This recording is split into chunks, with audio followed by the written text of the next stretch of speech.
பிரான்சின் தலைநகர் பாரிஸில் 14வது வட்டாரத்தில் வசிக்கும் 81 வயதுடைய மூதாட்டி ஒருவரை ஏமாற்றி சுமார் 1 மில்லியன் யூரோ மதிப்புள்ள தங்கம் கொள்ளையடிக்கப்பட்டுள்ளது.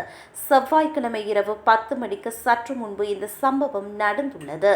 மூதாட்டியின் கையடக்க தொலைபேசிக்கு அழைப்பு வந்துள்ளது. தான் ஒரு வங்கி ஆலோசகர் என்று அந்த நபர் அறிமுகப்படுத்திக் கொண்டார். மேலும் அப்பகுதியில் பெரும் கொள்ளை அபாயம் உள்ளதாகவும் அவர் எச்சரித்துள்ளார். உங்களது உயிருக்கு ஆபத்து உள்ளது எனவும் அவர் அதிர்ச்சியை ஏற்படுத்தி உடனே உங்களுடைய விலை உயர்ந்த பொருட்களை பாதுகாப்பாக ஒப்படைக்க வேண்டும் என கூறியுள்ளார். போலீசார் உங்கள் வீட்டிற்கு வருவார்கள் எனவும் அவர்களிடம் பொருட்களை தரலாம் எனவும் அவர் கூறியுள்ளார். மூதாட்டியின் நம்பிக்கையை பெற அந்த நபர் தந்திரமாக பேசியுள்ளார். வங்கி அதிகாரி போல அவர் நாடகம் ஆடியுள்ளார்.